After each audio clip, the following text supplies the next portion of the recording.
Good morning, students. Have you finished your prayer? Yeah, do your prayer. Thank you. நான் ஒரு நல்லாசிரியர். நான் உங்களுக்கு தாயாகவும் தந்தையாகவும் இருந்து முறையாக அன்போடு கல்வியை போதிப்பேன். நான் ஒரு நல்லாசிரியர். நான் உங்களுக்கு தாயாகவும் தந்தையாகவும் இருந்து முறையாக அன்போடு கல்வியை போதிப்பேன். நான் ஒரு நல்லாசிரியர். நான் உங்களுக்கு தாயாகவும் தந்தையாகவும் இருந்து முறையாக அன்போடு கல்வியை போதிப்பேன். நான் ஒரு நல்லாசிரியர். நான் உங்களுக்கு தாயாகவும் தந்தையாகவும் இருந்து முறையாக அன்போடு கல்வியை போதிப்பேன். Okay, students, take your social science book. Come to page number 146. So we will continue with the climate of India lesson. So in previous class we saw about monsoon and the four distinct seasons of India. So in that we saw about summer season and winter season. So in today's class we will see about the southwest monsoon and the northeast monsoon, that is the rainy seasons of India. In our previous class we saw about monsoon and the climatic seasons of India, the four distinct climatic seasons of India. So let us ask some questions. So from which word the word monsoon was derived? Yeah, the Arabic word masim. So masim means season. Okay, then so what are the four distinct seasons of India? Winter season, summer season, southwest monsoon and northeast monsoon. So the summer season month was January to February.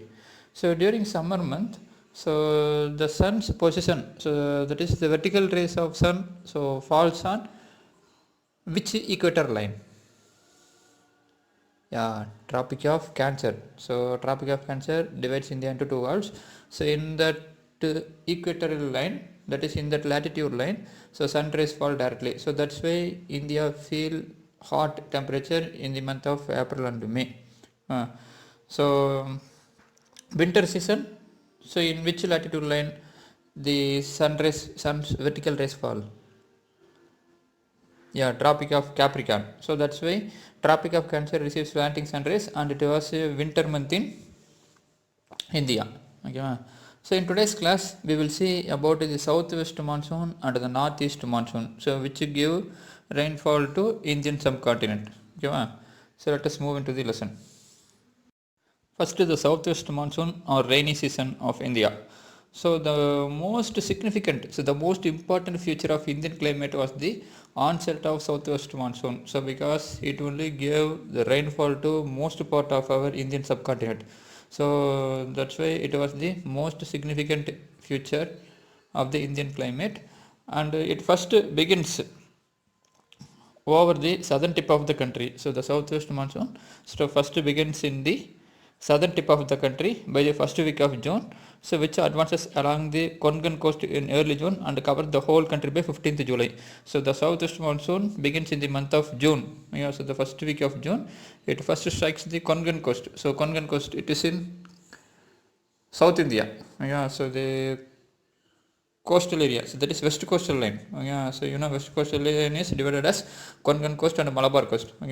So the southwest monsoon so first strike the southern part of India, that is in the Konkan coast, and it covers whole country by 15th July.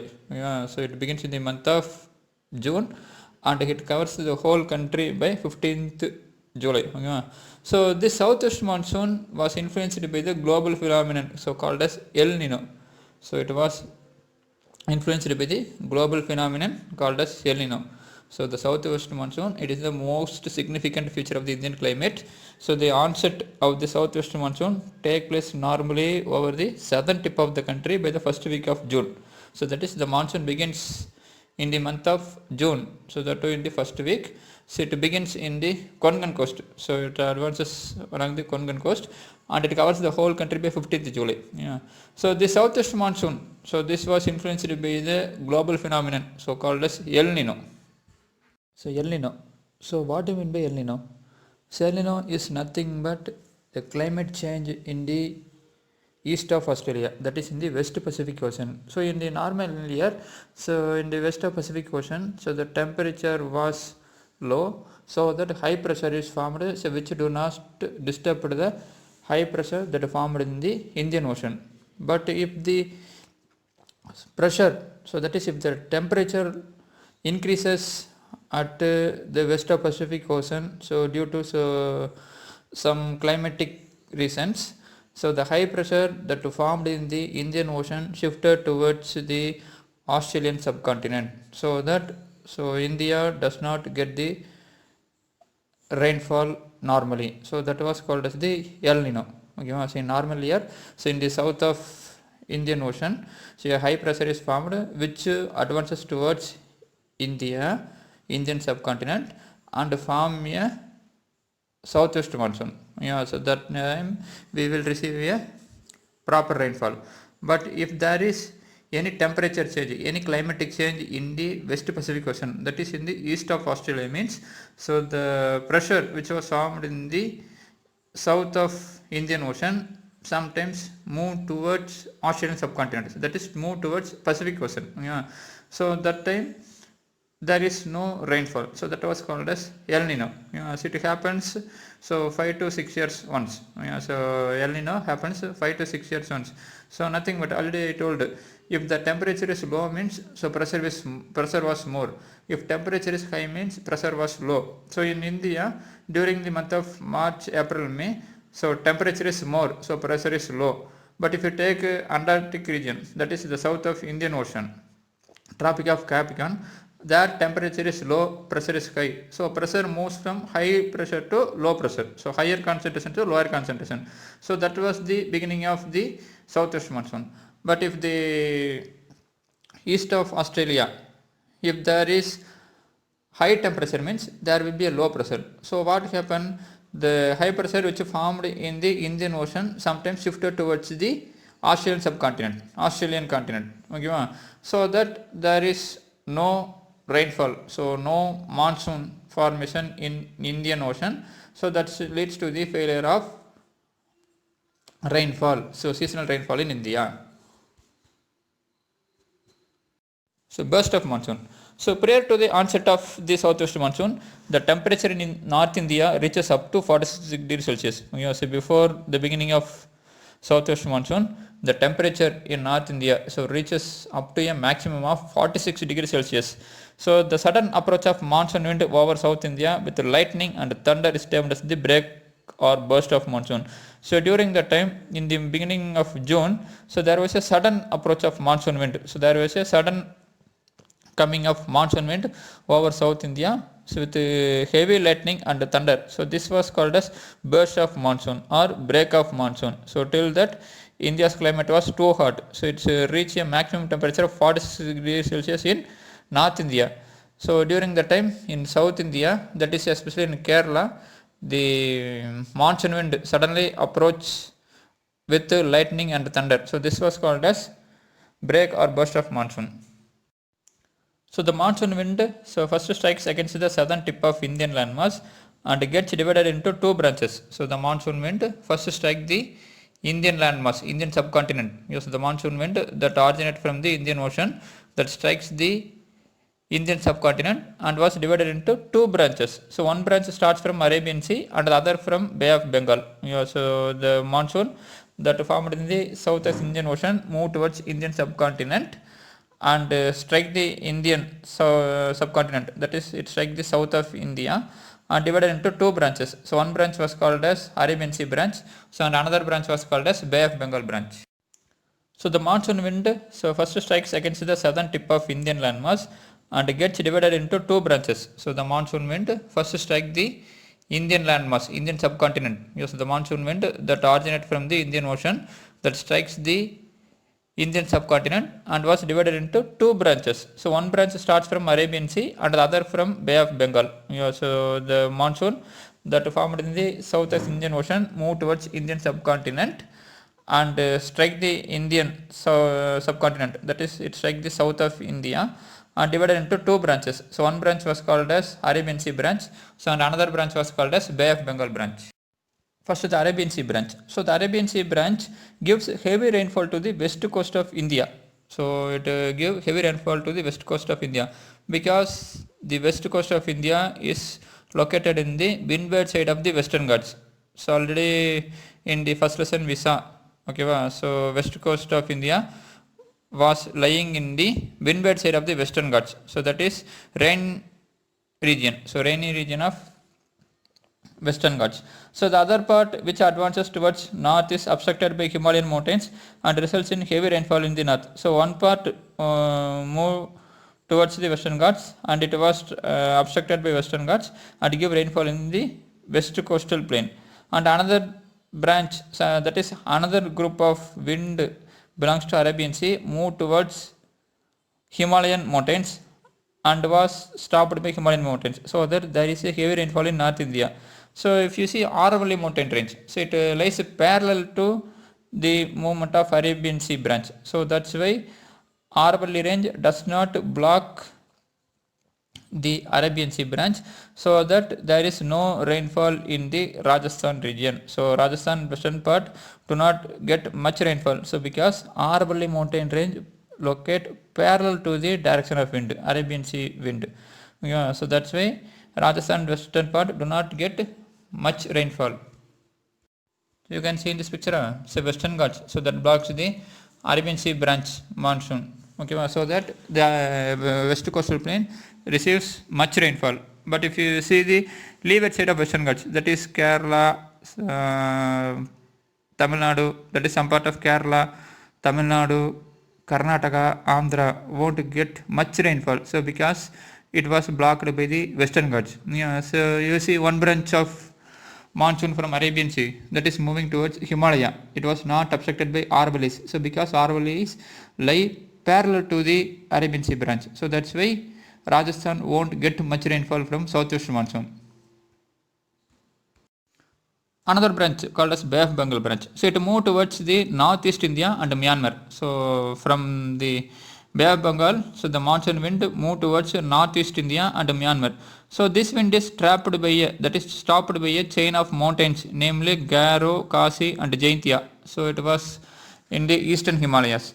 Yeah, so this wind is trapped by this chain of mountains, namely Garo, Khasi, Jaintia, so which are mainly responsible for the heaviest rainfall caused at Maas syndrome located in Meghalaya. So these mountains, so this chain of mountains, so blocked the Bay of Bengal branch of southwest monsoon, and thus it caused heavy rainfall in Maas syndrome located in Meghalaya. So it is the world wettest place. Okay. So later on, this wind traveled towards west, which result in decrease in rainfall from east to west. So after striking the three mountain ranges, so that is Garo, Khasi and Jaintia, it moved towards west. So from east to west, the rainfall began to decrease.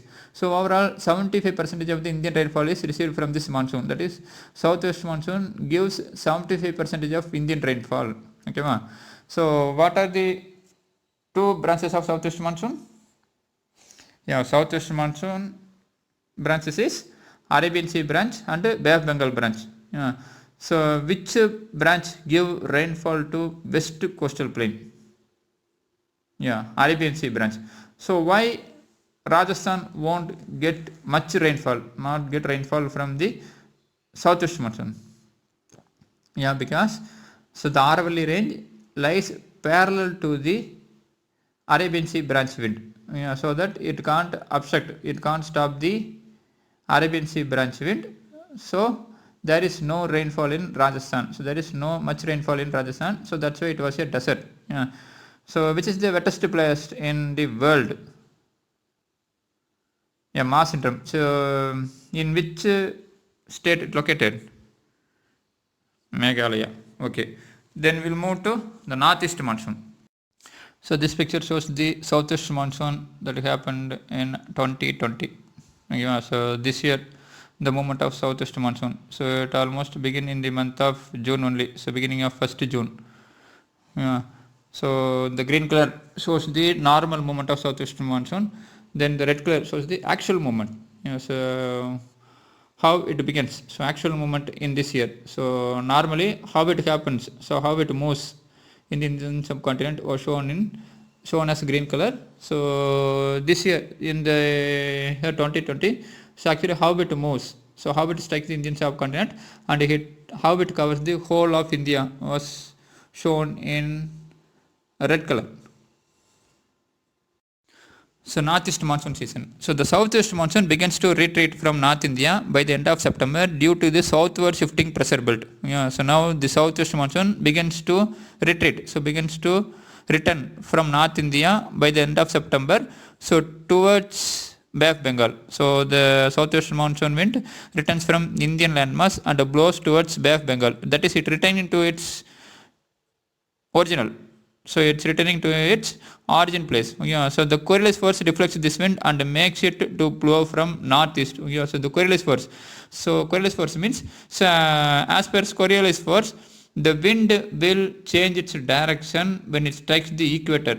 So due to earth rotation, when the wind strikes the equator line means it changes its direction. Yeah. So as per Coriolis force, when the wind that formed in the south of equator, when it strikes the equator means it began to change its direction. Similarly, if the wind that originates in the north of equator, when it strikes the equator means it will change its direction. Yeah, so if you see the southwest monsoon, it begins in south of equator and south of equator and it moves towards in the southeast direction only.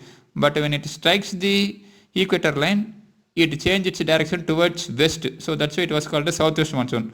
Yeah, so similarly, the southwest monsoon, so that blows from north of India, it changes its direction towards northeast. So that's why it was called as northeast monsoon. Yeah, so the Coriolis force deflects the wind. That is, it changes the direction of the wind.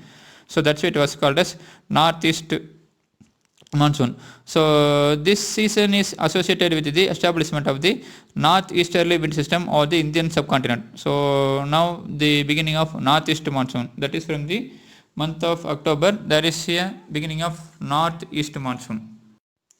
So the monsoon wind, so first strikes against the southern tip of Indian landmass and gets divided into two branches. So the monsoon wind first strikes the Indian landmass, Indian subcontinent. Yes, the monsoon wind that originates from the Indian Ocean that strikes the Indian subcontinent and was divided into two branches. So one branch starts from Arabian Sea and the other from Bay of Bengal. Yeah, so the monsoon that formed in the south of Indian Ocean moved towards Indian subcontinent and strike the Indian subcontinent. That is, it strike the south of India and divided into two branches. So one branch was called as Arabian Sea branch. So and another branch was called as Bay of Bengal branch.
So burst of monsoon.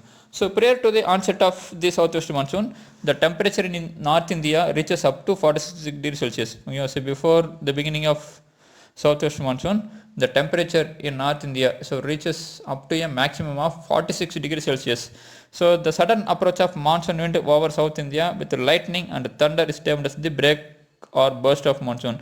So during that time, in the beginning of June, so there was a sudden approach of monsoon wind. So there was a sudden coming of monsoon wind over South India, so with heavy lightning and thunder. So this was called as burst of monsoon or break of monsoon. So till that, India's climate was too hot. So it's reached a maximum temperature of 46 degrees Celsius in North India. So during the time in South India, that is especially in Kerala, the monsoon wind suddenly approached with lightning and thunder. So this was called as break or burst of monsoon.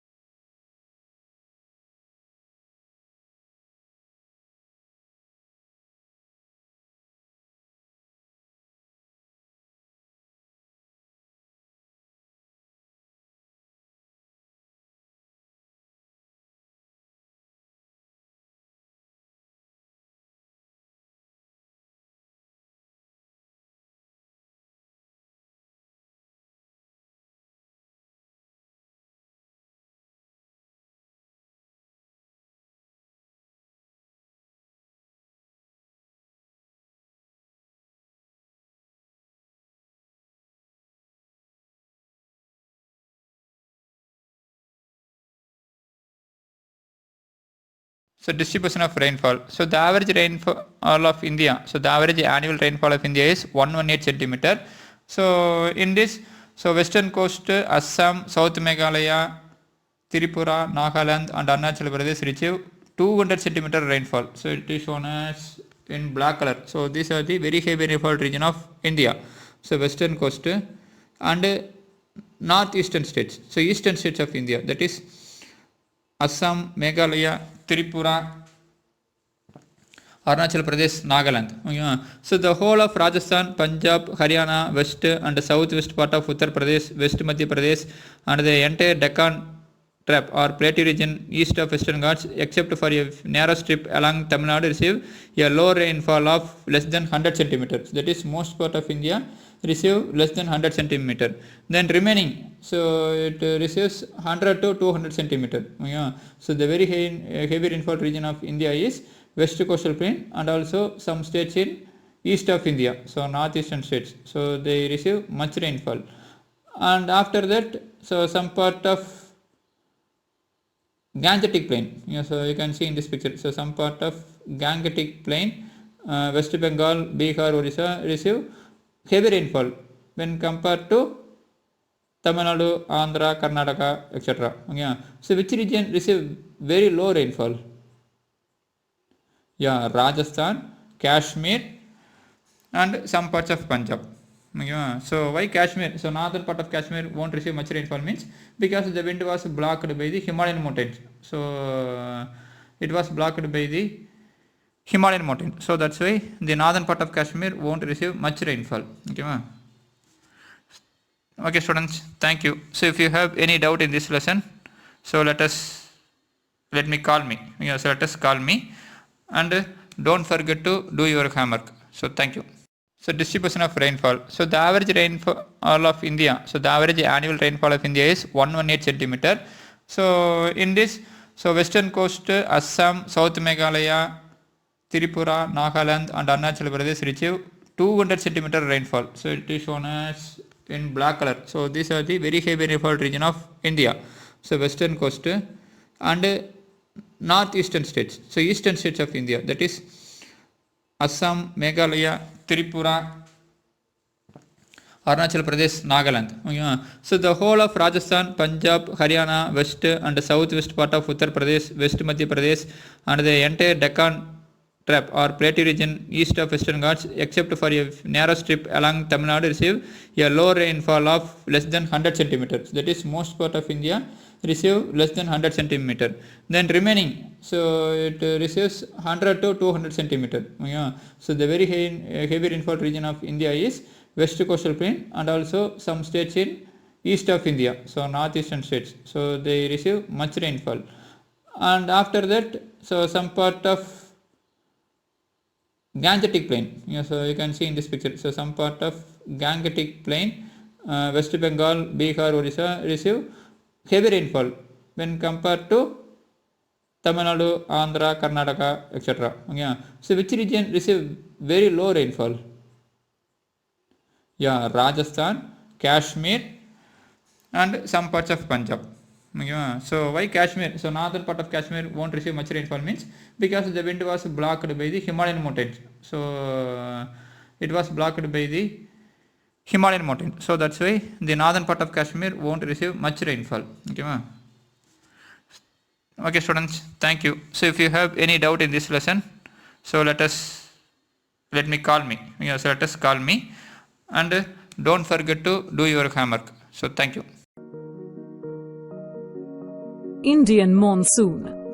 In this module, you will understand the concept of Indian monsoon, explain the factors that determine the typicality of Indian monsoon, and also explain the role of monsoon in Indian economy. Monsoon. Indian monsoon. To the poets, it is magical. It is dramatic. In fact, it really is dramatic. Let us see what a monsoon is. Monsoon is a periodic seasonal wind that comes from sea to land in a particular season and completely reverses back with the change in the atmospheric conditions in the next season. It is a typical yet dominant feature of the Indian climate. The term monsoon is derived from an Arabic word mausim, which means season. In olden days, the sailors found this wind convenient to set in their sails on the direction of the wind. They used to save their fuel and time by doing so. Let us discuss the causes of this seasonal reversal of wind from sea to land and land to sea. The main cause is the differential heating and cooling of land and its surrounding water bodies, that is seas and oceans. During summer, land is hotter and thus low pressure develops over interior parts of the large Indian landmass. Simultaneously, high pressure condition develops over the seas and oceans surrounding India. Thus, a steady flow of moisture-laden wind moves towards India and causes rainfall for almost 3 months. As the pressure system reverses due to apparent shifting of the sun from the Tropic of Cancer to the equator, the wind also reverses back to the same direction from where it comes. There is another interesting fact that the apparent movement of the sun from the Tropic of Cancer in June to the Tropic of Capricorn in December affects the global climate. The pressure belts and the wind systems change globally. The maximum effect can be noticed on the equatorial belt. Here, the northeast and southeast trade winds converge, and thus it is also called as the Intertropical Convergence Zone or ITCZ. So, due to the apparent movement of the sun, this ITCZ shifts 5 degrees north during summer and 5 degrees south during winter. The ITCZ is pushed further north till the Ganga Basin due to the differential heating and cooling of the Indian landmass and its surrounding water bodies during the monsoon season. We call it as a monsoon trough. The intense low-pressure system formed over the Tibetan Plateau attracts air from the intense high-pressure system that develops over Indian Ocean near Madagascar island of Africa. This causes a strong pull of moisture-laden air mass from ocean to the landmass of India. While the shifting of the ITCZ, the pressure system reverses, causing the reversal of wind. Around the same time, the movement of upper air circulation, or the jet streams, also affects the summer and winter monsoons of India. The global climatic events of changing pressure system over oceans have tremendous effect on the arrival, duration, amount and retreat of monsoon in India. The equatorial belt or the tropical region of the Pacific and Indian Oceans faces the maximum effects. Usually, the situation is like when the southeastern Pacific has low pressure and high temperature. The eastern Indian Ocean has high pressure and low temperature. But the situation reverses roughly in 3 to 8 years. This reversal of temperature and pressure condition across the ocean is called as southern oscillation. Due to vast uninterrupted ocean in the southern hemisphere, the conditions are felt more than in the northern hemisphere. The normal condition brings moderate to good monsoon, whereas the reverse condition brings drought and famine to the Asian region. El Nino and La Nina are the two opposite ends of the southern oscillation or SO cycle. El Nino is the warm phase of southern oscillation and La Nina is the cold phase of southern oscillation. These deviations from normal surface temperatures can have large-scale impacts not only on ocean processes but also on global weather and climate. This climatic event is also known as ENSO. El means El Nino and So means southern oscillation. During El Nino, the monsoon will be weaker and comes late in India as summer is cooler and the surrounding sea and ocean temperature remain warmer than the usual. The Peruvian cold current is replaced by a warm current. Therefore, the pull of air from the landmass would be weak. The La Nina is good for monsoon condition as the temperature over the sea remains cooler and pressure difference between land and sea is very high. So the pulling of air mass from sea to land is very intense. El Nino and La Nina events occur on average every 2 to 7 years. The arrival of the monsoon rain in India is the most satisfying and joyous moment for the people of India. This is more because India is an agricultural country and the economic growth of each year depends on the amount and duration of monsoon rain. Delays and long breaks in monsoon rain are dangerous for the basic occupations such as farming, fishing and forestry. This is because chances of drought and famine increase. On the other hand, a long spell of heavy rain may damage standing crops with the increased threats of flood. The secondary sector of the economy, like the agro-based industry, also depends on monsoon, as the supply of their raw material is governed by a good spell of rain. The market will remain steady with a good monsoon year with stable price of food products, whereas a bad monsoon season will cause inflation, food insecurity and public unrest. Monsoon is a unifying bond of the nature and lifestyle of India. The rivers and ponds rejuvenate with rainwater. The soil and underground water table gets support to hold moisture and water, and the parched plant and animal kingdoms become lively with the monsoon shower. The green nature of monsoon-fed India has inspired poets and artists to create rich poetry and paintings that add to our rich cultural heritage. Let's recap. Monsoon is a periodic seasonal wind. It blows from sea to land in one season and reverses back in the next season. The term monsoon is derived from an Arabic word mausim, which means season. The main cause is the differential heating and cooling of land and its surrounding water bodies, that is seas and oceans. The reversal of temperature and pressure condition across the ocean is called as southern oscillation. El Nino and La Nina are the two opposite ends of the southern oscillation. El Nino is the warm phase and La Nina is the cold phase. India is an agricultural country and the economic growth of each year depends on the amount and duration of monsoon rain. Delays and long breaks in monsoon rain increase the chance of drought and famine. On the other hand, a long spell of heavy rain increases the threats of flood. Monsoon is a unifying bond of the nature and lifestyle of India.